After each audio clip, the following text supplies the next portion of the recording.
চলে যাচ্ছে। যে ব্যক্তি ঈমান নামক মহাদৌলতটা গ্রহণ করতে পারবে, আল্লাহ তাআলার দেখানো পথ রাসূল করিম সাল্লাল্লাহু আলাইহি সাল্লামের অনুকরণ মেনে যারা চলবে, আল্লাহ তাআলা তাদের জন্যই জান্নাতুল ফিরদাউস বরাদ্দ করবেন। বলেন সুবহানাল্লাহ। এইজন্য আমি যে সূরাটা আপনাদের সম্মুখে তেলাওয়াত করেছি, এই সূরাটা দ্বারা আমি আপনাদেরকে বুঝাইতে চাই আল্লাহ তাআলা আমাদেরকে খুব ভালোবাসেন। কি করেন? খুব ভালোবাসেন। কেমন ভালোবাসেন? আস্তে আস্তে বলবো, দিলের কান দিয়ে শুনবেন। রাজি আছেন? তাহলে আসুন, আল্লাহ তাআলা আমাদেরকে কেমন ভালোবাসেন। আমরা দুনিয়াতে চলাফেরা করার জন্য অনেক সময় মানুষের শরীরটা দুর্বল হয়ে যায়। যে সমস্ত আল্লাহ তাআলার বান্দারা নামাজি শীতের মৌসুমে ওযু করে, শরীরটা ক্লান্ত হয়ে যায়, ঠান্ডা হয়ে যায়, এজন্য গরম কিছু পদার্থের প্রয়োজন রয়েছে। এজন্য আমাদের সমাজে আমরা দেখি অনেকেই বাড়িতেও পানি, সেটা হচ্ছে গাভী। কি পানি বলেন? কি পানি? গাভীতে কি দেয়? দুধ খায় না ফালিয়ে দেয়? ফালায় দিলে শরীরে শক্তি হয় নাকি দুর্বল হয়? নিঃসন্দেহে শরীরের ভিতরে শক্তি সঞ্চার হয়। আর এই শক্তি সঞ্চার করে আমরা আল্লাহ তাআলার কুদরতি কদমের ভিতরে সিজদা দেব। রাজি আছেন সকলেই? আমার ভাইরা, গাভী আর বাছুর, বাছুরের স্বভাব হলো হাম্বা আর গাভীর স্বভাব হলো হাম্বা। গাভী যখন বাচ্চাটাকে দুনিয়ার মধ্যে ভূমিষ্ঠ করে দেয়, 15 দিন 1 মাস যখন বয়স হয়ে যায়, আগের জামানায় আমাদের বাবা যারা ছিলেন, আমাদের দাদা যারা ছিলেন, বা আপনাদের এলাকার মধ্যেও যারা মুরব্বী বাবাজি যারা রয়েছেন, গভীর রজনী রাত্রি 3টা বাজে আল্লাহর বান্দা ডাঙ্গল জোয়ান নিয়ে কিন্তু জমিনের মধ্যে হাল চাষ করার যাইতো কি যাইতো না? হাল যখন চাষ করার জন্য যাইতো, গাভী তার বাসায় মাকে ডাক দেয়, হাম্বা, মাগো, তুমি হাল চাষ করার জন্য তোমার মালিকের কাজের জন্য চলে গেলে, তুমি জমিনের মধ্যে, ও মা, তুমিও কত নিষ্ঠুর, তোমার মালিকেও কত নিষ্ঠুর। আমার একটু দুধ খাওয়ার জন্য একটু সুযোগ আমাকে দিল না। গাভী তার ভাষায় ডাক দেয়, হাম্বা। গাভী তার সন্তানকে ডাক দেয়, বাবা, বাচ্চারে তুমি রাগ করো না, বেজার হইও না, কারণ এটা হচ্ছে আমার মালিক। আমার মালিক আমাকে ভুসি খাওয়ায়, আমার মালিক আমাকে খের খাওয়ায়, আমার মালিক আমারে মাসকালাই খাওয়ায়, আমার মালিক আমারে কত মহব্বত করে। শীতের মধ্যে যেন আমি একটু আরামে শুয়ে থাকি, এই জন্য চকের মধ্য থেকে লাড়ার ব্যবস্থা করে দেয়, খেয়ারের ব্যবস্থা করে দেয়। আমার শরীরের ভিতরে যেন কোন ধরনের মশা কামড় না দেয়, এই জন্য কয়েলের ব্যবস্থা, মশারের ব্যবস্থা করে দেয়। ও বাবা, তুমি রাগ করো না, মনটাকে বেজার করো না। আমার মালিক আমাকে কাজ করার জন্য জমিনের মধ্যে নিয়ে গেছে। বাবারে, কাজ শেষ করে বাড়িতে এসে আমি তোমার পেট ভরে দুধ খাওয়াইয়া দেব।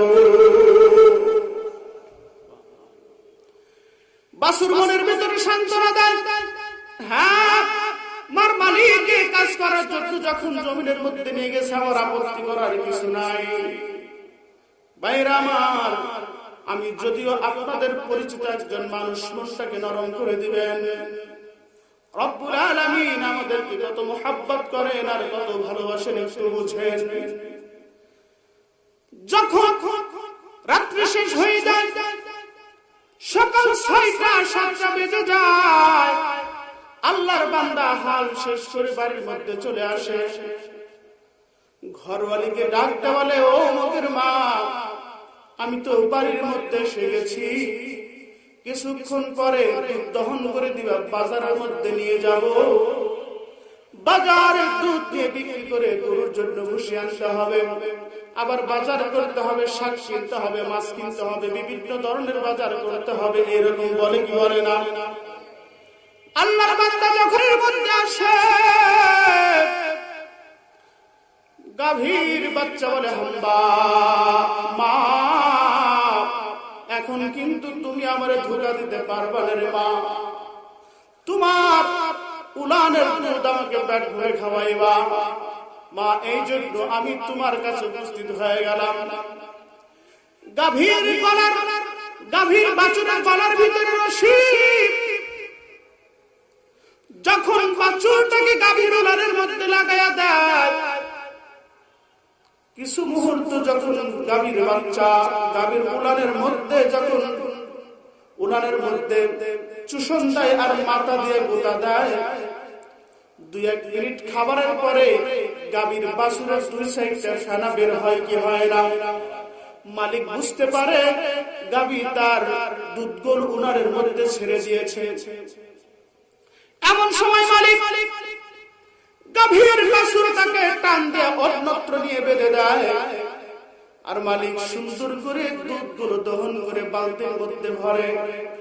বাছুর তার ভাষায় ডাক দেয়, হাম্বা মাগো, তুমি বললা তুমি চকে থেকে এসে জমিন থেকে এসে তুমি আমার দুধ খাওয়াইবা, মা তুমিও নিষ্ঠুর, তোমার মালিকেও বড় নিষ্ঠুর। একটু দুধ খাইতে চাইলাম, মাত্র 2-1 পেট চুষণ দিয়েছি, আর তোমার মালিক আমাকে অন্যত্র নিয়ে গেল রে মা, তুমিও নিষ্ঠুর, তোমার মালিকেও বড় নিষ্ঠুর। গাভী ডাক দেওয়ার হাম্বা, বাবারে তুমি রাগ করো না, আমি উলানের মধ্যে আমার শরীরের মধ্যে আরেকটু দুধ চুরি করে রাখবো, তোমাকে পেট ভরে খাওয়াইব। আবার কিছুক্ষণ পরে দহন করতে করতে যখন উলানের মধ্যে দুধ নাই, আমার বাছুরটাকে দ্বিতীয়বার উলানের মধ্যে লাগায়া দেয়। আবার ওই উলানের মধ্যে মাথা দিয়ে গুঁতা দেওয়ার পরে গাভী তার সমস্ত দুধগুলো উলানের মধ্যে ছেড়ে দেয়। মালিক আবার বুঝতে পারে বাছুরটাকে ওখান থেকে সরায় নেয়, আবার সমস্ত দুধগুলো দহন করে নেয়। গাভীর বাছুর বলে, হাম্বা মা তুমিও নিষ্ঠুর, তোমার মালিক আমার সাথে নিষ্ঠুরতা করলো, মা তুমি আমার পেট ভরে দুধ খাওয়াইবা কিন্তু খাওয়াইতে পারলা না।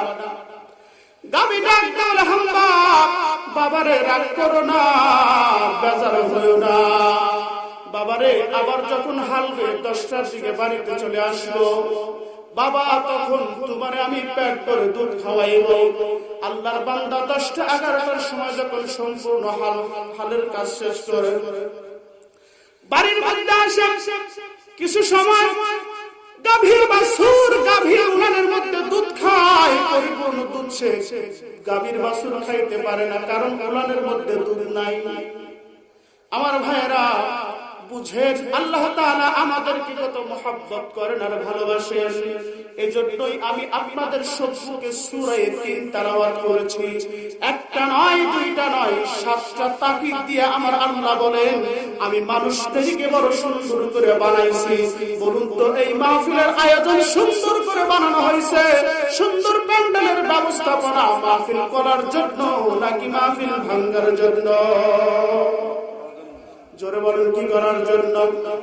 আবার যখন গাভী সম্পূর্ণ কাজ শেষ করে যখন বাড়ির মধ্যে চলে আসে, হাম্বা বলে তার বাচ্চাকে ডাক দেওয়ালে, বাবা দিনে তোমার আমি দুধ খাওয়াইতে পারলাম না, ও বাবা রাত্রিবেলায় যখন তোমাকে আর আমাকে একই ঘরের ভিতরে শুইতে দিবে, বাবারে আমি তোমার সুন্দর করে পেট বোঝাই করে দুধ খাওয়াইব। আল্লাহর বান্দা রাত্রিবেলা যখন গাভীর মালিক বাড়ির মধ্যে চলে আসে, ইশার নামাজ পড়ে বাড়িয়ালিকে ডাক দেওয়ালে, ও মুখের মা গাভীর গলার ভিতরে রশি লাগাইছো, গাভীর বাচ্চার গলার মধ্যে কি তুমি রশি লাগাইছো? যদি বলে হ্যাঁ না, দুইটা কথাই বলে, হ্যাঁ লাগাইছি বা লাগাই নাই। যদি বলে না লাগাই নাই, রশিটা আমার হাতে দাও। গাভীর বাছুরের পিছনে পিছনে ছুটতে থাকে, বাচ্চার পিছনে পিছনে ছুটতে থাকে। মালিককে দেখার পরে গাভীর বাছুর ধরা দিতে চায় না, খেরের পালার মধ্যে যায় পড়ায়, ঘরের আড়ালের মধ্যে যায় পড়ায়, 2 ঘরের চিপার মধ্যে যায় পড়ায়, গাভীর পাশে যায় পড়ায়, ধরা দিতে চায় না। জোরে বলেন কথা ঠিক কিনা? তারপরে মালিক ওই বাছুরটাকে খুঁজে ধরে নিয়ে আসে। আসার পরে গাভী যেই খুঁটার মধ্যে বাঁধছে, ওখান থেকে অন্যত্র নিয়ে বাঁধে, যাতে রাত্রিবেলায় কোনোভাবেই বাছুর দুধ খাইতে না পারে। এমন সময় গাভীর বাচ্চা ডাকতে বলে, হাম্বা মা, তুমি বললা দিনে খাওয়াইতে পারলাম না, তোমার আমি রাত্রে খাওয়াইব। ও মা, তোমার মালিকের দিকে তাকাইয়া দেখো, তোমার মালিকও কত নিষ্ঠুর, তুমিও কত নিষ্ঠুর। দিনেও দুধ খাওয়াইতে পারলা না, বললা রাত্রিতে খাওয়াইবা, তাও খাওয়াইতে পারলা না। মাগো, তোমার নিষ্ঠুরতার কোনো শেষ নাই। এবার গাবি ডাক দেওয়া, হাম্বা বাবারে, তুমি রাগ করো না, মনটা খারাপ করো না, বেজার হইও না, কারণ ইনি হচ্ছে আমার মালিক। আমারে ভুসি খাওয়ায়, আমারে খের খাওয়ায়, আমারে মাসকালাই খাওয়ায়, শাকসাদি খাওয়ায়, বিভিন্ন ধরনের জিনিস খাওয়ায় খাওয়ায় আমার বড় করে। আমার মালিক যেটা ভালো মনে করে সেটাই আমাকে করতে হবে। বাবারে, তুমি তো জানো না, আমার মালিক যখন গভীর রজনীতে উঠে ঠান্ডা পানি দ্বারা উজু করে, আমার মালিকের শরীরের শক্তি সঞ্চারের প্রয়োজন হয়ে যায়, শরীরটা দুর্বল হয়ে যায়। এই জন্য আমি গাভীর দুধ খেয়ে খেয়ে শরীরের মধ্যে শক্তি বানাইবে, আর আল্লাহ পাকের পুত্র দিক পায়ের মধ্যে সিজদা মেরে দিবে। আমার ভাইরা, একটা জিনিসকেও মানুষের অনুপকারের জন্য আল্লাহ তাআলা বানান নাই, প্রত্যেকটা জিনিসকেই আল্লাহ তাআলা মানুষের উপকারের জন্য বানাইছেন। সুবহানাল্লাহ বলে। আমার ভাইরা, এজন্য তো আল্লাহ তাআলা বলেন, ও মানুষ, আমি তোমাদেরকে বড় সুন্দর করে বানাইছি, জাহান্নাম দেওয়ার জন্য নয়, আমি তোমাদেরকে জান্নাত দেওয়ার জন্য বানাইছি। সূরা ৩ এর ভিতর আল্লাহ তাআলা বলতেছেন, বিসমিল্লাহির রহমানির রহিম,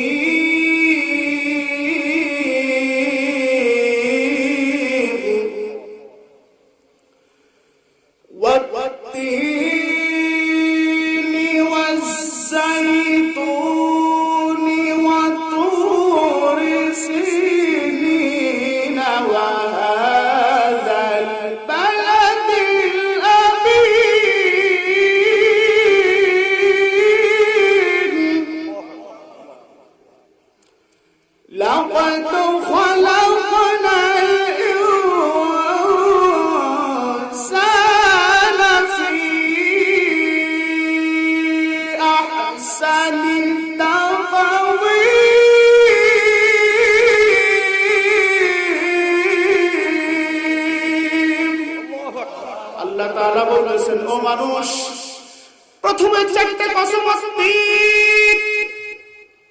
তিন হচ্ছে একটা ফলের নাম, যেটাকে বলা হয় জবনুর, যা আমাদের বাংলাদেশের ভিতরে নামে আছে কিন্তু কামে নাই। জবনুর এক জাতীয় ফল, বড় বরকতি ফল। যারা হাজী সাহেব মক্কা শরীফের ভিতরে, মদিনা শরীফের ভিতরে এই তিন ফল পাওয়া যায়। আল্লাহ তাআলা গত 3 দিন আগেও আমার 3 ফল খাওয়াইছেন। সুবহানাল্লাহ বলেন। এই 3 ফলের ভিতরে এমন শক্তি আল্লাহ তাআলা দান করেছেন, এই 3 ফলের ভিতরে 100 প্রকার রোগের ঔষধের ব্যবস্থা আমার আল্লাহ করে দিয়েছে। এই জন্য আল্লাহ তাআলা বলেন, আমি 4টা কসম খেয়ে বলতেছি, আমার ভাইয়েরা বুঝুন, আল্লাহর কসম খাওয়ার কোনো প্রয়োজন ছিল না। মানুষ যেরকম কসম খায়, কথা বিশ্বাস না করলে বলে আল্লাহর কসম, অমুকের কসম, তমুকের কসম। তবে একটা মাসআলা জেনে নেন, কসম যদি পুরো মানুষ খায়, তাহলে সে কসম খাবে কার নামে? জবান খুলুন, কার নামে? এই বলেন, কার নামে কসম খাবেন? মানুষ কসম খাইলে একমাত্র খাইতে হবে আল্লাহর নামে। কোন মাজারের নামে, পীরের নামে কসম খাওয়া যাবে না। কোন মাজার আর পীরের নামে, সন্তানের নামে যদি কেউ কসম খায়, ওই ব্যক্তি সঙ্গে সঙ্গে নিঃশেষ হয়ে যায়। এই জন্য মানুষের কসম করবে কার নামে? জোরে বলেন, মানুষ কসম খাবে কার নামে? মানুষ কসম খাবে একমাত্র আল্লাহর নামে। এখন বলতে পারেন, হুজুর আল্লাহ কেন কসম খাইলেন? আমরা যেরকম কথার গুরুত্ব বাড়ানোর জন্য কসম খাই, আল্লাহর কসম করে বললাম, যখন বলে আল্লাহর কসম করে বললাম, কথাটা কিন্তু আমরা বিশ্বাস করি। আমার আল্লাহ বলতেছেন, ও মানুষ, আমার কসম খাওয়ার কোনো প্রয়োজন ছিল না, আমার কসম খাওয়ার কোনো দরকার ছিল না। আমি আল্লাহ, আমার চাইতে বড় কেউ নাই, তারপরে আমি আল্লাহ কসম খাইতেছি। তবে আমি আল্লাহ তাআলা তার নামে কসম খাইতেছি, যে সমস্ত জিনিসগুলো আমি আল্লাহ তাআলার কাছে বড় দামি, ওই সমস্ত জিনিসের নামে আমি আল্লাহ কসম খাইতেছি। এই জন্য আল্লাহ বলেন, তিনের কসম, জাতুরের কসম, আঙ্গুর ফলের কসম আমি আল্লাহ তাআলা খেলাম। 2 নম্বরে ওয়াজাইতুন, জাইতুনের কসম, জাইতুনের তেল পাওয়া যায়, জাইতুনের বরকতপূর্ণ, আমি আল্লাহ তাআলা এটাকে বরকতপূর্ণ মনে করেছি। এই জন্য আল্লাহ রাব্বুল আলামিন জাইতুনের কসম খেয়ে বলতেছেন। 3 নাম্বার ওয়াতুর সিনিন, তুর পাহাড়ের কসম আল্লাহ তাআলা খাচ্ছেন। কেমন তুর পাহাড়? আল্লাহ বলেন, যে পাহাড়ের মধ্যে এসে মুসা আমি আল্লাহর সঙ্গে কথা বলে, আমি আল্লাহ মুসার সঙ্গে কথা বলি। জোরে বলেন সুবহানাল্লাহ। তাহলে আল্লাহ বলতেছেন তিনের কসম, জাতুরের কসম, আঙ্গুর ফলের কসম, আজ-জাইতুন, জাইতুনের কসম, ওয়া তুর সিনিন, তুর পাহাড়ের কসম, ওয়া হাদাল বালাদিল আমিন, নিরাপদ এই মক্কা শহরের কসম সে আমি আল্লাহ বললাম। নিরাপদ মক্কা শহর, নিরাপদ মক্কা শহর হারাম শরীফের একটা বাউন্ডারি রয়েছে। হাজী সাহেব যারা আছেন তারা বলতে পারবেন, আছে না? হারাম শরীফের একটা বাউন্ডারি, এটাকে নিরাপদ শহর বলা হয়। ওই শহরের ভিতরে ঢুকলে কোন ধরনের খুন খারাপি, মারামারি, রাহাজানি সবকিছু বন্ধ। এটা বলা হয় ওয়াহাজাল বালাদিল আমিন। আল্লাহ বলেন ওয়াহাজাল বালাদিল আমিন, নিরাপদ এই মক্কা শহরের কসম খেয়ে আমি আল্লাহ বললাম, লাকাদ খালাকনাল ইনসানা ফি আহসানি তাকওয়িম। এইখানে 4 কসম, ওখানে লামও একটা তাকিদ, মানে গুরুত্ব বোঝানোর জন্য, কদ আরেকটা তাকিদ, খালাকনা জুমলায়ে ফি'লিয়া এটাও আরেকটা তাকিদ। উলামায়ে কেরাম বুঝতেছেন। তাহলে এদিকে 3-4 কসম, লাকাদ খালাকনা এই 3টা, আর ওখানে 4টে, মোট 7টা কসম দিয়ে আমার আল্লাহ বলতেছেন আমি মানুষদেরকে বড় সুন্দর করে বানাইছি। জোরে বলুন সুবহানাল্লাহ। লাকাদ খালাকনাল ইনসানা ফি আহসানি তাকওয়িম, আমি মানুষকে বড় সুন্দর করে বানাইছি। আহসান ইসমে তাফজিলের শব্দ, এখানে সর্বোচ্চ অর্থ দেওয়া রয়েছে। অর্থ কি? আল্লাহ বলেন এত সুন্দর করে আমি মানুষ, এত সুন্দর করে মানুষ বানাইছি, যার চাইতে সুন্দর আমি ফেরেশতাও বানাই নাই, যার চাইতে সুন্দর জিন্ন বানাই নাই, কোন গরু ছাগল বানাই নাই, বেড়াও বানাই নাই, যত সুন্দর করে আমি মানুষদেরকে বানাইছি।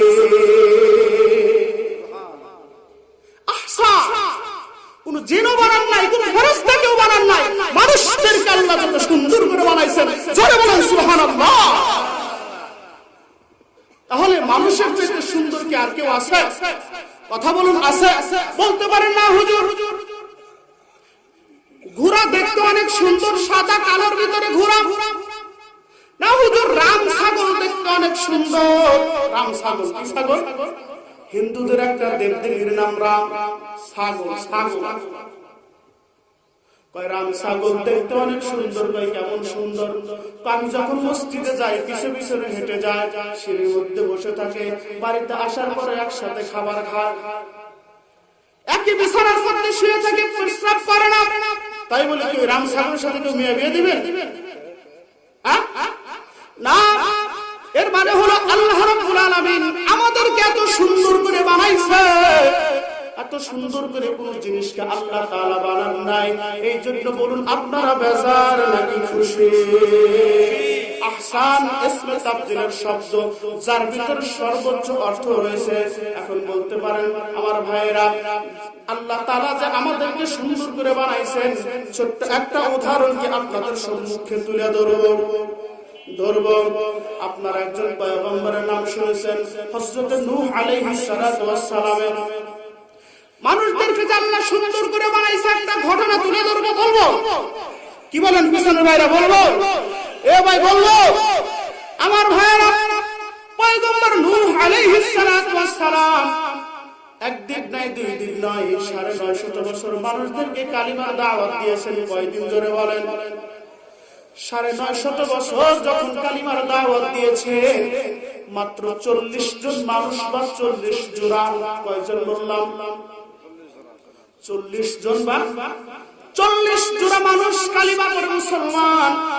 পয়গম্বর নূহ আলাইহিস সালাতু ওয়াস সালামের মেজাজটা খারাপ হয়ে গেছে। কয় কি রে বেয়াদব, এতদিন তোমাদের পিছনে আমি শুধু মেহনত করলাম, তোমরা বলো লা ইলাহা ইল্লাল্লাহ, লা ইলাহা ইল্লাল্লাহ, তোমরা আল্লাহর প্রতি ঈমান আনবা, কিন্তু না, বেদবের দলেরা ঈমান আনো না। দাঁড়াও, দেখাইতেছি মজা। আল্লাহ তাআলার কাছে বলতেছে, ওয়া ক্বালা নূহুর রাব্বি লা তাদার আলাল আরদি মিনাল কাফিরিনা দাইয়ারা। পয়গম্বর নূহ মেজাজটা খারাপ হয়ে গেছে। হায়রে, 950 বছর তোমাদেরকে কালিমার দাওয়াত দিলাম, কিন্তু তোমরা কালিমা পড়ে মুসলমান হলো না। আল্লাহ তাআলার কাছে দোয়া করলেন, আল্লাহ গো, যে সমস্ত উম্মতদের জন্য আমি তোমার কাছে বদদোয়া করলাম, ওই সমস্ত উম্মতদের জন্য যারা তোমার প্রতি ঈমান আনে না। আল্লাহ 950 বছর কালিমার দাওয়াত দেওয়ার পরে মাত্র 80 জন মানুষ কালিমা পড়ে মুসলমান হয়েছে। আল্লাহ গো, এই জাতিদেরকে আমি আর দেখতে চাই না, এই জাতিদের ঘর বাড়ি সব কিছু তুমি ধ্বংস করে দাও। দোয়া করছেন পয়গম্বর নূহ। পয়গম্বরদের দোয়া আল্লাহ তাআলার কাছে কবুল। সুবহানাল্লাহ বলেন। পয়গম্বররা চাইতে দেরি, সেটা আল্লাহ তাআলা কখনো ফেরত দিতে। পয়গম্বর মুসা আলাইহিস সালাতু ওয়াস সালামের কাছে আল্লাহর বান্দা বলতেছেন, পয়গম্বর মুসা, তুমি যাইবা আল্লাহর সঙ্গে কথা বলার জন্য, হ্যাঁ, একটু আল্লাহর কাছে দোয়া করো, আল্লাহ জানো আমাকে একটু শান্তির ব্যবস্থা করে। ঠিক আছে, মনে থাকলে বলবো। তুর পাহাড়ে যাই, আল্লাহ কথাবার্তা শেষ, আল্লাহ তোমার এক বান্দা বলছে একটু সুখ চাইছে।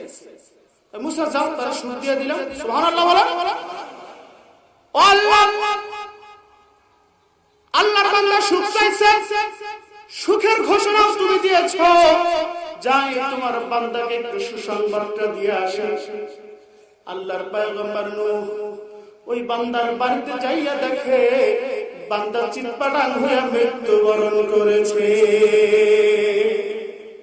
পয়গম্বর নূহ ব্যাপার কিনে বুঝলাম না, পয়গম্বর মুসা কই ব্যাপার কিনে বুঝলাম না। চাইলাম সুখ দিল আল্লাহ, মৃত্যু কারণটা কি? আল্লাহ তোমার কাছে সুখ চাইলাম, দিলাম, মৃত্যু ব্যাপারটা বুঝলাম না।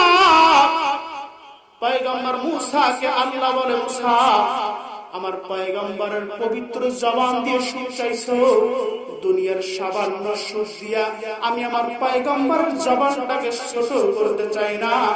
মৃত্যুটাকে দরওয়াজা বানাইয়া আমার বান্দাকে চিরসুখী জান্নাতের ভিতরে পৌঁছাইয়া দিয়েছি। এইরকম ভাবে আল্লাহর পয়গম্বর নূহ বলতেছেন, আল্লাহ গো, তোমার দরবারে আমি দোয়া করলাম, কাফের বেদিন যারা, তাদের ঘর বাড়ি তুমি ছাড়বা না। আল্লাহ তুমি ধ্বংস করে দাও, ধ্বংস করে দাও। আমার ভাইরা, পয়গম্বর নূহ আলাইহিস সালাতু ওয়াস সালামের দোয়া আল্লাহ কবুল করলেন। কিস্তি বানানো হলো, ওটা বলবো না। কিস্তির পর্ব শেষ। সমস্ত নাফরমানদেরকে আল্লাহ রাব্বুল আলামিন প্লাবনের মাধ্যমে ধ্বংস করে দিলেন। ধ্বংস তাদের অনিবার্য ছিল, ধ্বংস হয়ে গেল। এবার আল্লাহ তাআলা পয়গম্বর নূহকে ডাক দেন, নূহ রে, দোয়া করছিলা, আযাব চাইছিলা, আযাব দিয়েছি, জমিনের মধ্যে বিচরণ করো। নাফরমান আর জমিনের মধ্যে নাই, যাও বিচরণ করো তুমি জমিনের মধ্যে। নূহ, আমি আল্লাহর আদেশ, আযাব চাইছো, আযাব দিয়েছি, গজব চাইছো, গজব দিয়েছি, ধ্বংস করে দিয়েছি নাফরমানদের। নূহ রে, আমি আল্লাহ তাআলার আদেশ, জমিনের মধ্যে বিচরণ করার পর একটা কাজ তোমাকে করতে হবে, সেটা হলো, নূহ, মাটি দেখছো? কয় জি মাওলা, এই মাটির দ্বারা কলসি বানাইতে থাকো। সুবহানাল্লাহ বলেন। নূহ, মাটির দ্বারা গিলাস বানাইতে থাকো। অনুহু মাটির দ্বারা কলসি বানাও, জগ বানাও, পেরেক বানাও, বিভিন্ন ধরনের জিনিস তুমি মাটির দ্বারা বানাইতে থাকো। আল্লাহ গো কয়দিন বানাবো? বিগাইরি হিসাব, অগণিত বানাইতে থাকো। আল্লাহ বললেন নূরে বানাইতে থাকো, বানানো শেষ হলে আমি আল্লাহ তোমাকে জানায় দেব। পয়গম্বর নূহ মাটির দ্বারা কলসি বানায়, মাটির দ্বারা জগ বানায়, মাটির দ্বারা ডিশ বানায়, মাটির দ্বারা বিভিন্ন ধরনের জিনিস বানাইতে আছেন। বানাইতে বানাইতে অনেক দিন পর জিব্রাইল আলাইহিস সালাতু ওয়াস সালাম বলে, আল্লাহর পয়গম্বর নূহ গো এবার স্টপ করে দাও বানানি, আর বানাইতে হবে না। অনুহ আল্লাহ তাআলা আরেকটা আদেশ তোমার প্রতি দিয়েছেন, সেটা হলো বাঁশঝাড়ের ভিতরে যাও। কি যা? অনুহ বাঁশঝাড়ের ভিতরে যাও। যাওয়ার পরে 2.5 হাত থেকে একটা পয়রা বাঁশ তোমার হাতের মধ্যে নাও। ও জিব্রাইল বাঁশ দেওয়ার কি হবে? আল্লাহর আদেশ মানতে হবে। হাতের মধ্যে 2.5 হাত একটা পয়রা বাঁশ যখন হাতের মধ্যে নিয়েছে, ও জিব্রাইল এই বাঁশ দ্বারা কি করতে হবে? অনুহ আল্লাহ তাআলার আদেশ, এই বাঁশ দিয়ে মাটির দ্বারা যতগুলো জিনিস তুমি বানাইছো আমার আল্লাহ সমস্ত জিনিস ভেঙ্গে চুরে চুরমার করতে বলেছে। আমার ভাইয়েরা বানাইছেন 6 মাস যাবত, 5 মিনিটের মধ্যে সমস্ত জিনিসগুলো যখন ভেঙ্গে চুরে চুরমার করে দিয়েছে, আপনাদের জবান দিয়ে বলুন তো পয়গম্বর নূহর মনটা খারাপ নাকি ভালো? খারাপ না? মন খারাপ করে বসে আছে। আল্লাহ তাআলা পাঠাইছে, যাও জিব্রাইল নূহকে বলো মনটা খারাপ নাকি।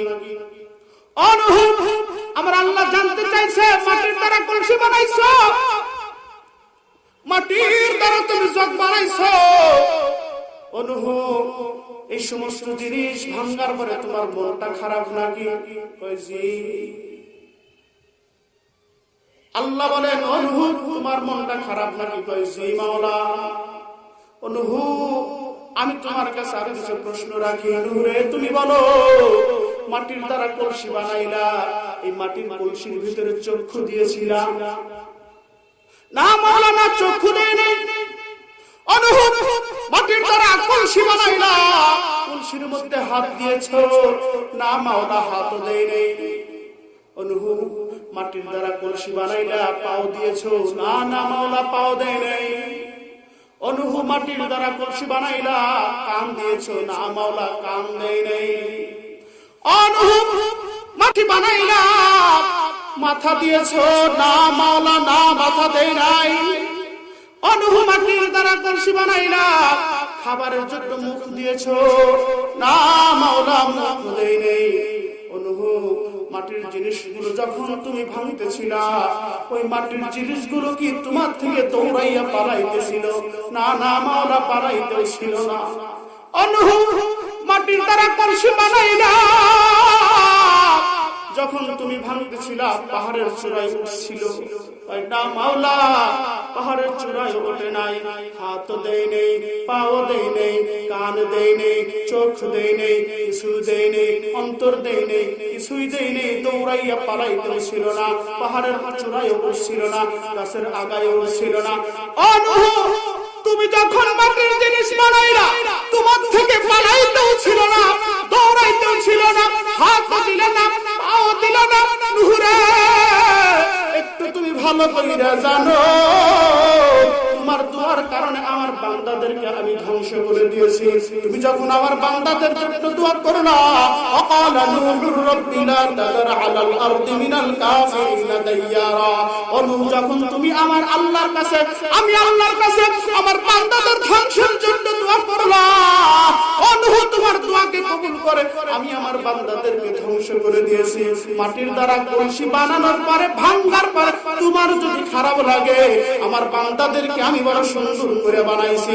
হাতের জায়গা হাত দিয়েছি, কানের জায়গা কান দিয়েছি, চোখের জায়গা চোখ দিয়েছি, যেখানে যেটা দরকার সেটাই দিয়েছি। আমি আল্লাহ তাদেরকে হাত দিয়ে খাওয়ার উপযোগী বানিয়ে দিয়েছি। মাটির দ্বারা কলসি বানানোর পরে ভাঙা পরে তোমার যদি খারাপ লাগে, আমি আমার বান্দাদেরকে ধ্বংস করার পরে আমি আল্লাহর কে একটু খারাপ লাগে না? আল্লাহু তাকবীর।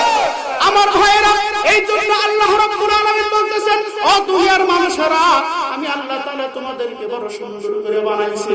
একটা নাই, দুইটা নাই, 7টা তাকিদ দিয়ে আল্লাহ তাআলা বলতেছেন, লাকাদ খালাকনাল ইনসানা ফি আহসানি তাকওয়ীম।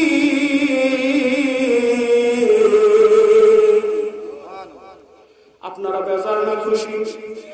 আরো জোরে বলেন। এর মানে কালা মানুষটা সবচেয়ে ভালো, দলা মানুষটা সবচেয়ে ভালো, ল্যাংড়া হলে তাও ভালো, চোখ দুইটা না থাকলে তাও ভালো। আমার আল্লাহ রাব্বুল আলামিন কোরআনের মধ্যে ফতোয়া দিয়েছেন, জোরে বলুন কথা ঠিক কিনা? এখন মনে করতে পারেন আমার ভাইয়েরা, আমাদের মসজিদের ইমাম সাহেব আল্লাহর কোরআন দিয়ে আমাদেরকে মাথার ভিতরে তুললো পজিটিভ। এই পজিটিভের পাশাপাশি আল্লাহ একটা নেগেটিভ টানছে, বলবনি কথা বলেন, বলবনি। এই পজিটিভের পাশাপাশি আমার আল্লাহ একটি নেগেটিভ করেছেন, সেটা হলো সুম্মা রাদাদনাহু আসফালা সাফিলিন। আমার আল্লাহ বলতেছেন, ও দুনিয়ার মানুষেরা, যে মানুষটা সবচেয়ে ভালো, সবচাইতে ভালো, সবচাইতে ভালো, সবচাইতে উৎকৃষ্ট, সবচাইতে উৎকৃষ্ট মানের, সেই মানুষটাই তাদের স্বভাব দোষে সৃষ্টি জগতের সবচাইতে নিকৃষ্ট হয়ে গেল। নাউজুবিল্লাহ বলে। কিসের কারণে? স্বভাবের কারণে। কিসের কারণে বলেন না কেন? কিসের কারণে?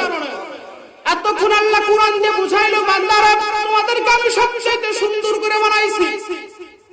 এই পজিটিভের পাশাপাশি আরেকটা নেগেটিভ আমার আল্লাহ টানলেন, সেটা হলো সুম্মা রাদাদনাহু আসফালা সাফিলিন।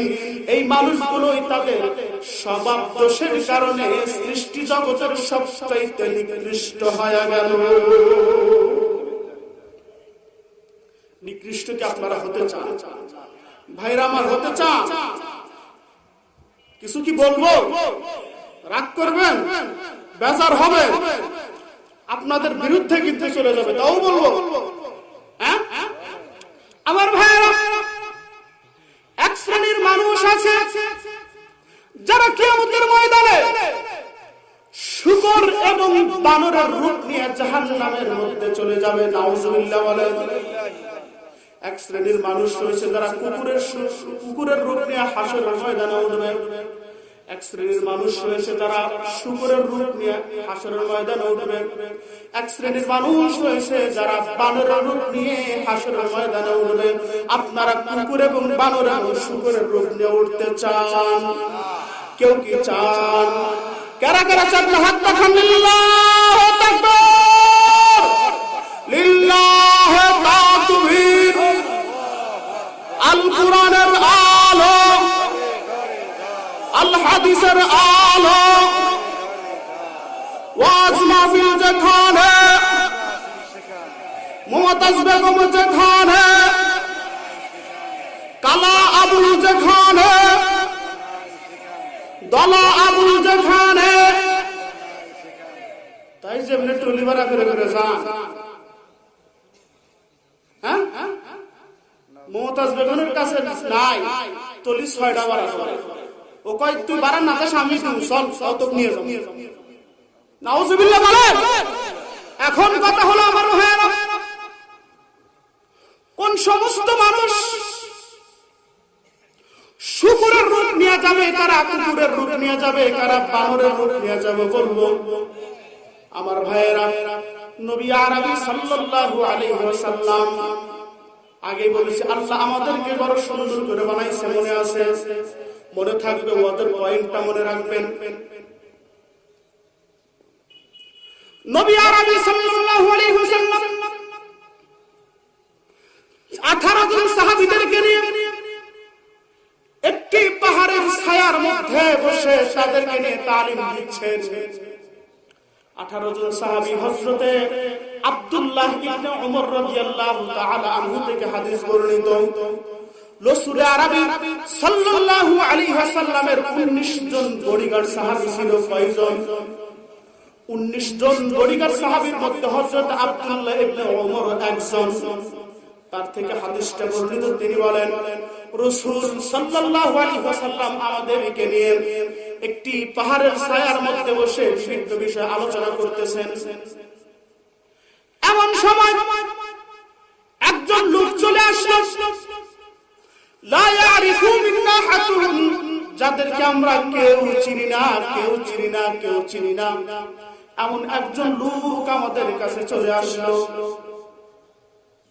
আসার পরে রাসূল আরবি সাল্লাল্লাহু আলাইহি ওয়াসাল্লাম চাচ্ছেন লোকটি বসুক, কিন্তু লোকটা বসলেন না।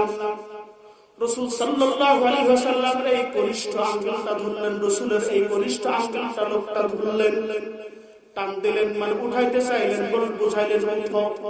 রাসূল উঠলেন, লোকটা বসলেন না, রাসূলকে নিয়ে চললেন। হযরত আব্দুল্লাহ ইবনে ওমর বলেন, 19 জন বডিগার্ড সাহাবীর ভিতরে আমি একলাই ওই সময় বডিগার্ড সাহাবী ওই মজলিসের মধ্যে বসা। আমার তো একটা দায়িত্ব আছে, কারণ এই লোকটার আমরা কেউ চিনি না, না জানি এই লোকটা আমার রাসূলের কোনো ক্ষতি করে ফেলে। এই জন্য তিনি পিছনে পিছনে রওনা হলেন, পিছনে পিছনে যাইতে লাগলেন। যাইতেছেন, কিন্তু এতটা নিকটেও যান না যাদের কথা শোনা যাবে, আবার এতটা দূরেও থাকেন না যাতে রাসূলের কোনো ক্ষতি করে না ফেলে। মাঝামাঝি পর্যায়ে তিনি থাকলেন। লোকটা চলতেছেন, চলতেছেন, চলতে চলতে আল্লাহ রাসূলকে নিয়ে পাহাড়ের পাথরের মধ্যে বেরেলসির মতো ওই জায়গার মধ্যে বসলেন। হযরত আব্দুল্লাহ ইবনে ওমর বলেন, রাসূল কারীম সাল্লাল্লাহু আলাইহি ওয়াসাল্লাম লোকটাকে নিয়ে বসলেন, আর সাহাবীরা যেই জায়গা, এই দুই মধ্যবর্তী স্থানের মধ্যে আমি পড়ে গেলাম। আমি ভাবতেছি রাসূলের কাছে যাব নাকি সাহাবীদের কাছে ঘুরে যাব, আমি কোনোটাই বুঝে সারতেছি না। আমি মাঝখানে দাঁড়িয়ে রইলাম যাতে রাসূলের কোনো ক্ষতি করতে না পারে, কারণ আমি বডিগার্ড সাহাবী, আমার একটা দায়িত্ব আছে। কি বলেন আমার ভাইয়েরা? ওই লোকটা আল্লাহ রাসূলের সঙ্গে কথা বললেন। কথা বলতে বলতে লোকটা চলে গেলেন। আল্লাহ রাসূল সাল্লাল্লাহু আলাইহি ওয়াসাল্লাম লোকটা চলে যাওয়ার পরে এই হাতটা দেখেন, হাতটা মানুষ চিন্তিত যখন হয় এইরকম ভাবে বসে। আমার দিকে এই থুতনির মধ্যে দুইটা হাত এইভাবে লাগাইলেন, এই আঁঠুর মধ্যে এইভাবে ধরলেন, মানে চিন্তিত মানুষ যেইভাবে বসে ওইভাবে আল্লাহ রাসূল বসে পড়লেন। বসে পড়ার পরে রাসূল কাঁদতেছেন, রাসূল কান্না আরম্ভ করে দিলেন। হযরত আব্দুল্লাহ ইবনে ওমর রাদিয়াল্লাহু তাআলা আনহু দৌড়াইয়া সাহাবীর কাছে, রাসূলের কাছে চলে গেলেন। যা বলতেছেন, মা ইউবকিকা ইয়া রাসূলুল্লাহ, ওগো আল্লাহর নবী, কোন জিনিস আপনারে কাঁদাইলো? ওই ব্যক্তি কোন কথা বলল? মা ইউবকিকা ইয়া রাসূলুল্লাহ, কোন জিনিস আপনারে কাঁদাইলো? হাত্তা মা ইউরা, ওই লোকটার এখনো দেখা যায়। মা ক্বালা হাযার রাজুল, ওই ব্যক্তি আপনার কি বলল? মা ইউবকিকা ইয়া রাসূলুল্লাহ, কোন জিনিস আপনারে কাঁদাইলো? হাত্তা মা ইউরা, ওই লোকটার এখনো দেখা যায়। বলেন ওই লোকটা আপনার কি ব্যথা দিল? লোকটারে ধরে নিয়ে আসবো। বলেন কি বলছে? ধরে নিয়ে আসবো। রাসূল কাঁদতেছেন। হযরত আব্দুল্লাহ ইবনে ওমর বারে বারে বলতেছেন, হাত্তা মা ইউরা, রাসূল ওই যে দেখা যায়, বলেন ধরে নিয়ে আসবো। আল্লাহ রাসূল বললেন, না, আরে ধরা লাগবে না, সাহাবীদেরকে ডাকো। সমস্ত সাহাবীদেরকে ডাকলেন। আব্দুল্লাহ ইবনে ওমর, রাসূল কান্না করতেছেন, সাহাবীরাও রাসূলের সঙ্গে কান্না করতে বসে গেলেন। নবী গো, হাত্তা মা ইউরা, এখন দেখা যায়। বলেন ওই লোকটাকে? রাসূল বললেন, আগে ধরা লাগবে না, হুয়া জিবরাইল। জোরে বলুন সুবহানাল্লাহ, আর জোরে বলুন সুবহানাল্লাহ। সাহাবীদেরকে বললেন, সাহাবীরা রে, হুয়া জিবরাইল, ওটা হচ্ছে জিবরাইল। ও আল্লাহর নবী, জিবরাইল আল্লাহ তাআলার পক্ষ থেকে এসে কি আপনাকে বলে গেল? ওগো নবী, আপনি কেন কাঁদতেছেন? কাঁদার কারণটা কি একটু আমাদেরকে বলবেন? আল্লাহ রাসূল সাল্লাল্লাহু আলাইহি ওয়াসাল্লামের সঙ্গে সাহাবায়ে কেরাম সকলেই কান্না আরম্ভ করে দিলেন। যখন জিজ্ঞাসা করতেছে নবী গো, জিবরাইল কি বলল আল্লাহর পক্ষ থেকে এসে? আল্লাহ রাসূল সাল্লাল্লাহু আলাইহি ওয়াসাল্লাম হাদিস বর্ণনা করতেছেন, ইমসাকু কওমান মিন হাযিহিল উম্মতি ফি আখিরিজ জামান কিরাদাতা ওয়া খানাজির। ইমসাকু কওমান মিন হাযিহিল উম্মতি ফি আখিরিজ জামান কিরাদাতা ওয়া খানাজির। ওগো আমার সাহাবীরা, জিবরাইল আল্লাহ তাআলার পক্ষ থেকে এসে আমাকে এটাই বলল, ওগো আল্লাহর নবী, আপনার উম্মতের ভিতরে এক শ্রেণীর লোক থাকবে যারা বানর এবং শূকরের রূপ নিয়ে দুনিয়ার মধ্যে উঠবে। যদি দুনিয়ার মধ্যে শূকর এবং বানর রূপ নাও নেয়, কাল কিয়ামতের ময়দানে শূকর এবং বানরের রূপ নিয়ে উঠবে। বেজার না খুশি? আর একটু জোরে বলেন, বেজার না খুশি? বানর আর শূকরের রূপ রেখে উঠতে চান? তাহলে আমল করবেন, যেটা বলবো আমল করবেন।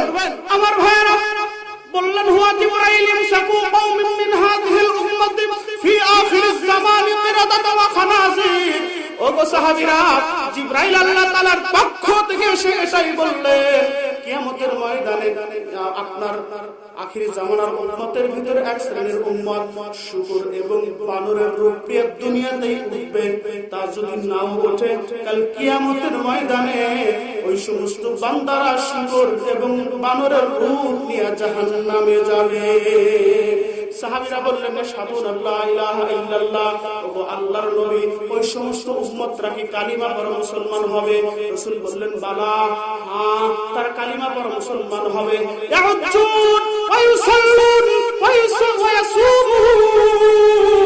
ও সাহাবীরা, ওই সমস্ত বান্দারা হজ করবে, নামাজ পড়বে, রোজাও রাখবে, যাকাতও দিবে, মা বাবার খেদমত করবে, তারপর কিয়ামতের ময়দানে ওই সমস্ত বান্দারা শূকর এবং বানরের রূপ নিয়ে উঠবে। এখন বলবো কি, কোন সমস্ত মানুষেরা শূকর এবং বানরের রূপ নিয়ে উঠবে? বলবো না, থাক, আজকে আর এক সপ্তাহে বলবো। বেজার হবেন না তো? থিয়া যাইবেন না তো? হুজুর কইল করে ওয়াজ শুনতাম না, তাই বলবেন? আমার বাবার কথা বলতেছি, আমার কথা বলতেছি, আমার কোন ব্যক্তিগত ওপেন বলতেছি। কার কথা? জোরে বলতে হবে, কার কথা? এই হাত নাড়িয়ে বলেন, কার কথা? হাত উঠান, কার কথা? জোরে বলুন, কার কথা? হাত নামান, আল্লাহর কথা বলবো। সকলে শুনতে রাজি আছেন? এ যুবক ভাই, আরেকটা জিনিস জানতে চাই, কারা কারা বিয়ে করে নাই তার হাতটা দেখাও। আমার কথাটা বুঝে নেই। এ যুবক ভাই, যারা বিয়ে করে নাই তাকে হাত দেখতে পারছে? তুমি করে বললাম, মাইন্ড করলেন না? যুবক ভাই, যারা বিয়ে করছো, হ্যাঁ বিয়ে করছো তোমরা, হাত উঠাও। আচ্ছা, হাত না। আমার ভাইরা বলবো, ওই যে একটু সামনের খালি জায়গায় পূরণ করে বসেন তো ভাই, সুন্দর হোক। আপনাদের কি খারাপ লাগতেছে? খারাপ লাগতেছে? জিকিরের সাথে সাথে লা ইলাহা, ভাই সামনের জায়গা কি রাখছে করছে পিছনের বাইরে। হুজুর যাই কানুবো না, আগে আসেন ভাই। লা ইলাহা ইল্লাল্লাহ, লা ইলাহা। পাখির গানে গানে, নদীর কলতানে, পাখির গানে গানে,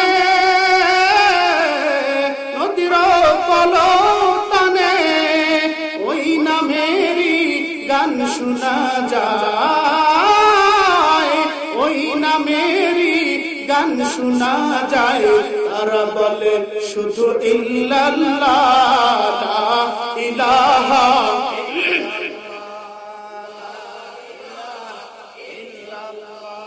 লা ইলাহা ইল্লাল্লাহ, লা ইলাহা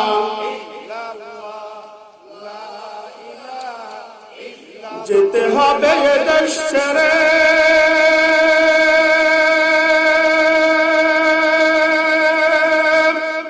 দিতে হবে তোর পারি, এ বাড়ি তোর আসল নাই রে, জান্নাতি আসল বাড়ি।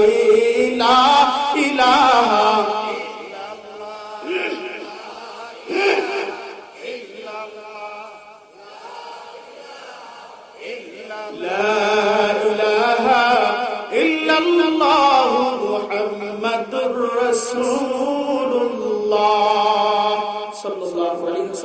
ভাই আপনারা কি রাগ করতেছেন, বেজার হইতেছেন? আর দু একটা কথা বলবো, আমার অভ্যাস কথা না বললে ওয়াজ ওঠে না। আপনারা যে আপনি সাহস দিবেন ওইভাবেই কথা ফ্লোটের মতো বের হবে। আসেন আমার সাথে ইনশাআল্লাহ। আমার ভাই, আমি তো বাংলা সুরে বক্তা, বুঝেন নাই?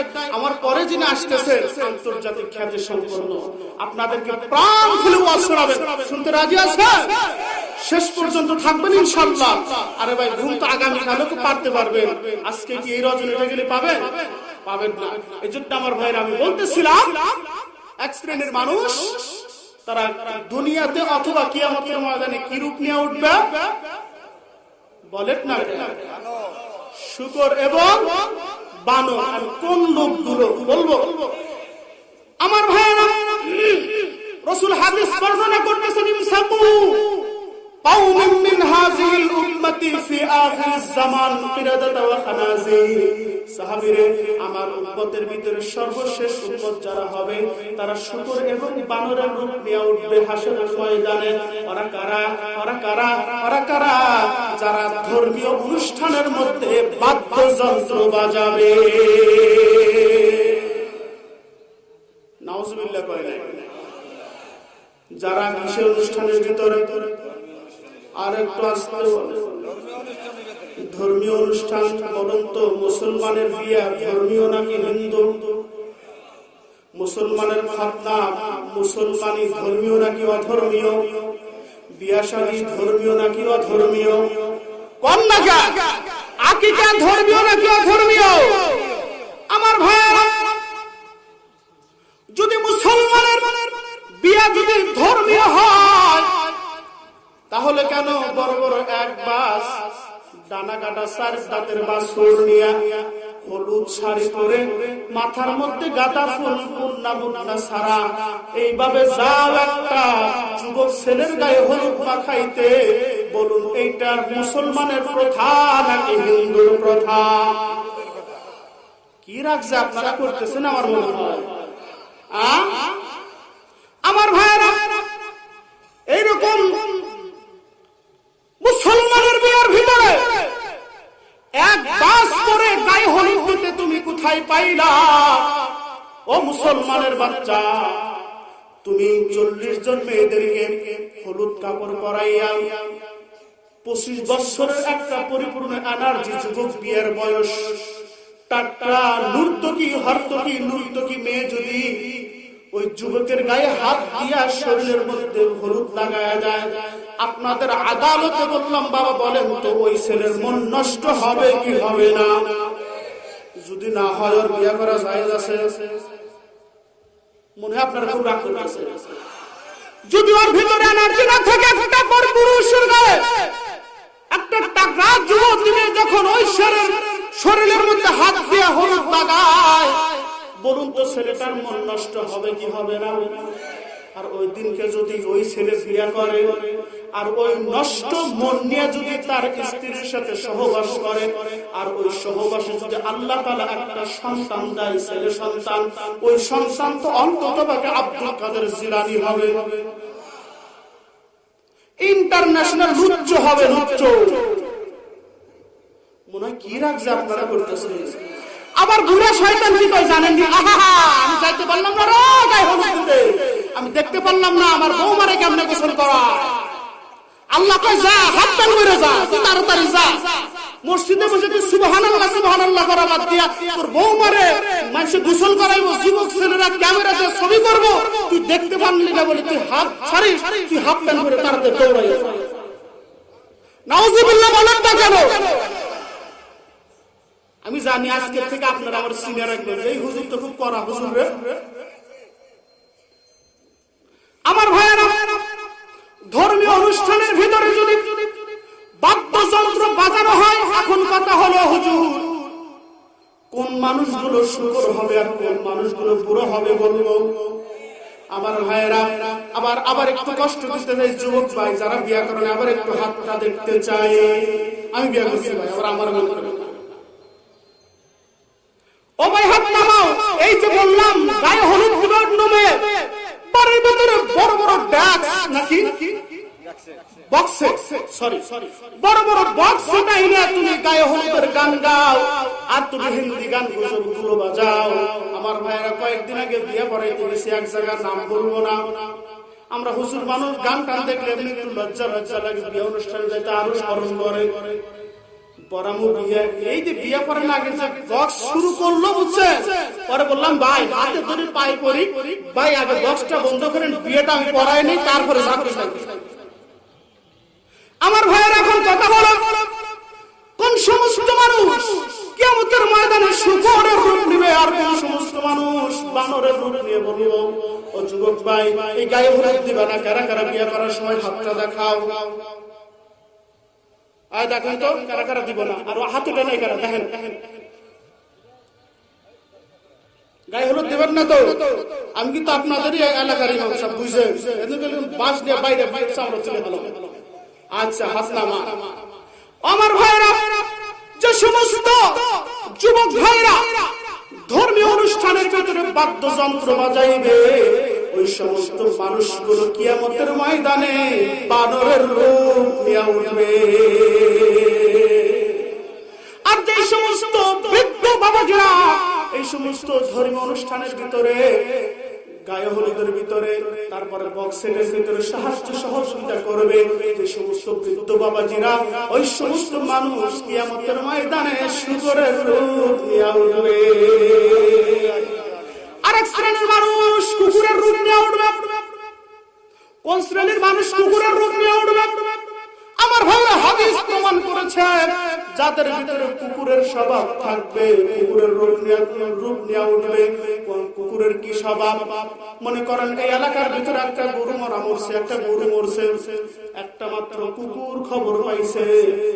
খবর পাওয়ার পরে একলা একলা খাইতেছে। এখন ওই কুকুর কি গ্রামে যাবো, খালা আসেন, ভাই আসেন, আব্বা আসেন, চকের মধ্যে গরু মরা আসেন, খাই গে, এটা বলবে? বরঞ্চ যদি একটা আসে পতাকা উঁচু করে ধরবে, স্বাধীন করলাম আমি খাবি, তুই এটা খাইতে দেবো না। জোরে বলুন ঠিক কিনা?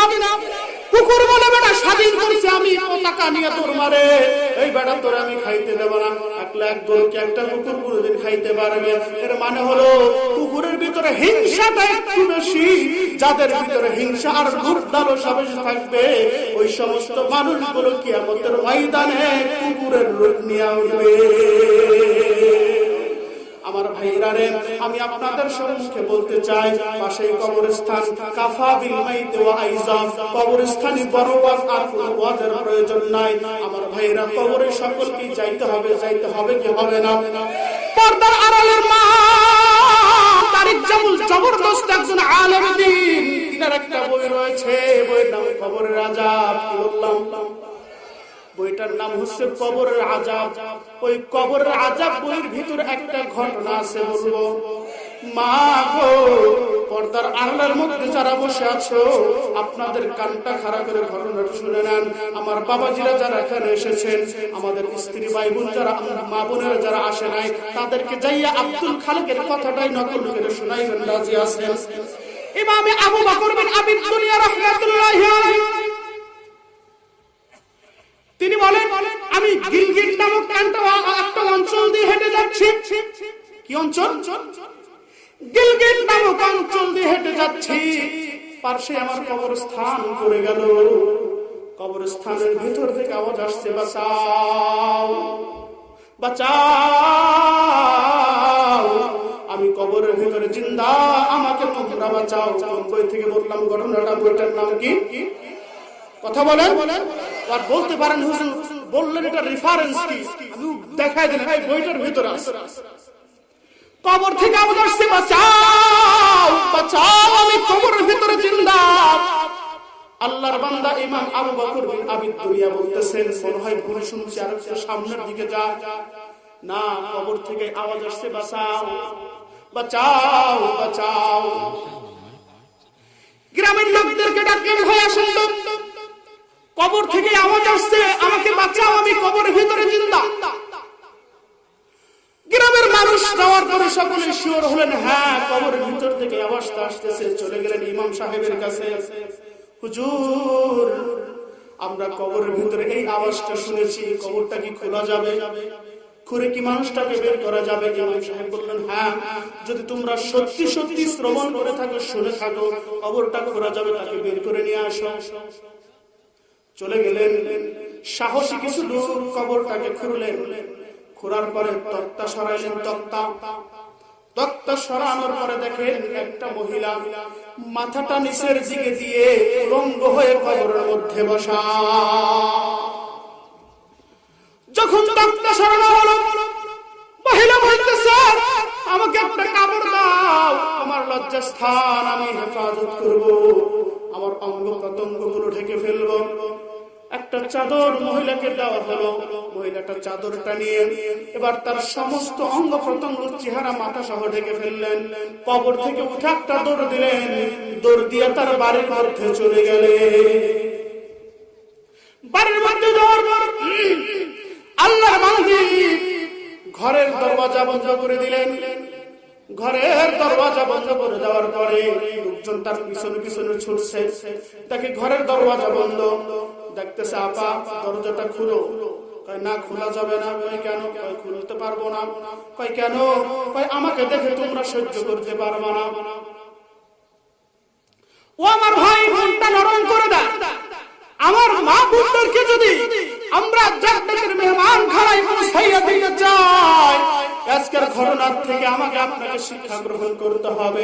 আমার মাকেও পর্দার মধ্যে রাখতে হবে, আমার স্ত্রীকেও পর্দার মধ্যে রাখতে হবে, আমার মেয়েকেও পর্দার মধ্যে রাখতে হবে। আমার ভাইরা, ওই মেয়েটা যখন দূর দিয়ে বাড়ির মধ্যে যাওয়ার পরে ঘর গেট লাগাইয়া দিয়েছে,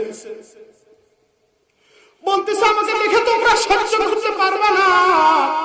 না, তারপরেও তোমার দরজা খুলতে হবে। তাহলে সাহসী কিছু মানুষ আপনারা আসেন, যারা আমাকে দেখে সহ্য করতে পারবেন। সাহসী কিছু মানুষ ঘরের মধ্যে ঢুকলেন। মহিলা প্রথমে তার মাথার থেকে চুল, মাথার থেকে কাপড় সরাই দিলেন। ওই সমস্ত লোকেরা দেখলেন মাথার ভিতরে চুল নাই, শুধু হাত দেখা যায়। প্রশ্ন করলেন, মা গো, তোমার মাথার চুল কোথায় গেছে? এবার মহিলা বলতেছে, বাবা, ও আমার ভাইরা, আমার বাবারা, আমি যখন দুনিয়ার মধ্যে জীবিত ছিলাম, আমি আমার মাথার ভিতরে কন্ডিশনার লাগাইতাম, মাথার মধ্যে শ্যাম্পু মারতাম, পরপুরুষকে দেখানোর জন্য রাস্তাঘাট দিয়ে ঘুরতাম। এই পরপুরুষকে দেখাইয়া রাস্তাঘাটে ঘোরার কারণে আমার যখন মরণ হইয়া যায়, কবর নেওয়ার পরে আমার সর্বপ্রথম মাথার চুলগুলো টেনে টেনে উঠাইছে, ওই চুলের সঙ্গে সঙ্গে মাথার গোশতগুলো চলে গিয়েছে। এরপর মহিলা তার চেহারা থেকে চাদর সরাইছে। চেহারা থেকে চাদর সরানোর পরে দেখে চোখের উপরে যে পুতুরি গোশতগুলো রয়েছে, এই গোশতগুলো নাই। এই মুখের ভিতরে ঠোঁট নাই, শুধু দাঁত দেখা যায়। চেহারার মধ্যে কোনো গোশত নাই। বলুন তো, দাঁত ছাড়া গোশত নাই, কোনো কিছুই নাই, শুধু হাড় দেখা যায়। মানুষটা দেখতে অনেক সুন্দর দেখা যায় নাকি বিশ্রী দেখা যায়? অনেক বিশ্রী দেখা যায়। আল্লাহর বান্দি বলতেছে, আল্লাহর বান্দারা প্রশ্ন করলেন, গুনগো তোমার মুখের এই অবস্থা কেন? এবার মহিলা ডাকতে বলে, ভাই রে, আমি যখন দুনিয়ার মধ্যে ছিলাম, আমার মুখের ভিতরে আমি বিভিন্ন ধরনের কসমেটিক্স লাগাইতাম, মাস্কারা লাগাইতাম, আলতা লাগাইতাম, আর একটা জানিকে মেকআপ করতাম। এই মেকআপটা আমি কারোর জন্য করে নেই, রাস্তাঘাটে ঘুরতাম, পরপুরুষকে দেখানোর জন্য আমি মেকআপ করে করে বেড়াইতাম।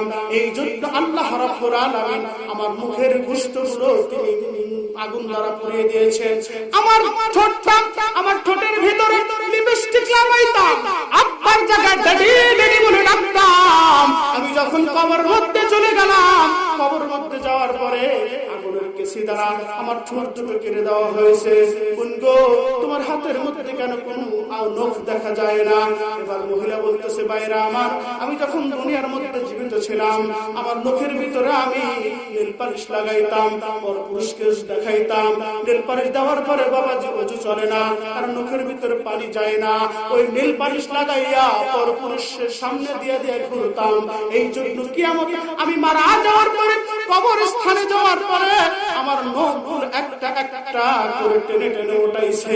এই জন্য আমার আঙ্গুলের মধ্যে কোনো নখ নাই। এই কথা বলতে বলতে মহিলাটি চিৎকার দিয়ে দুনিয়া থেকে চিরতরের জন্য বিদায় হয়ে গেল। আবার তাকে কবরের মধ্যে রাখা হলো। আমার ভাইরা, এই ঘটনাটা তারিক জামিল, আল্লামা তারিক জামিল কবর রাজা কিতাবের ভিতর উল্লেখ করেছেন। এখন যদি আমার আপনার সন্তান আর মা বোনদেরকে জাহান্নামের আগুনের মধ্যে না দিতে চাই, কবরের মধ্যে যদি আফরিশু ফিরাশাল জান্নাহ আফতাহ লাহু বাবাল জান্নাহ, কবরের মধ্যে যদি জান্নাতের বিছানা বিছাইতে চাই, আর কবর থেকে যদি জান্নাতের আলো বাতাস পাইতে চাই, এই আমার আপনার মা বোনদেরকে পর্দার মধ্যে রাখবেন। এই কারা কারা রাখবেন? হাত দেখান আল্লাহ।